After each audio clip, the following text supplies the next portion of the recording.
ድሮም እኮ እናቅ ነበረ ያለ ሩትዬ ደም ስራችሁ እንደማይንቀሳቀስ ያለ ሩትዬ ስራ እንደማሰሩ እንደዚህ እንደምታለቃቅሱ።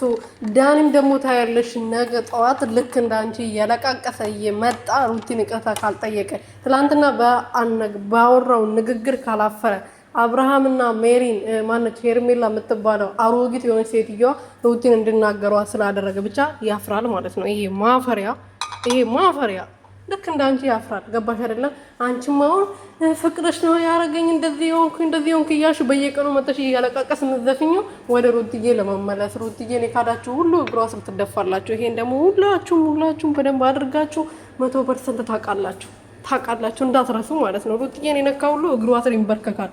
ገባችሁ አይደለም? ሰላም ቤተሰብ እንዴት ናችሁ? ደህና ናችሁ ወይ? እኔ አለሁ እግዚአብሔር ይመስገን። ሰላማችሁ በዛ ተረፍረፍ ይበልልኝ። እንግዲህ ሜሪ እንደተለመደው እያለቃቀሰች መጥታለች። እንግዲህ ፍቅርሽን መግፋቴ ምናምን እያለች ማለት ነው። እኔ ዘፈን ብዙ ስለማልሰማ የዘፈንን እንትን ብዙ ማላውቀውም ይቅርታ አድርጉልኝና፣ ግን ለሴት ልጅ ነው የዘፈነው ልጁ ማለት ነው። እና እሷም ለወንድ ልጅ ነበር መስፈን የነበረባት። ዞሮ ለሩትዬ የዘፈነች ነው። ገባችሁ አይደለ ውዶችዬ?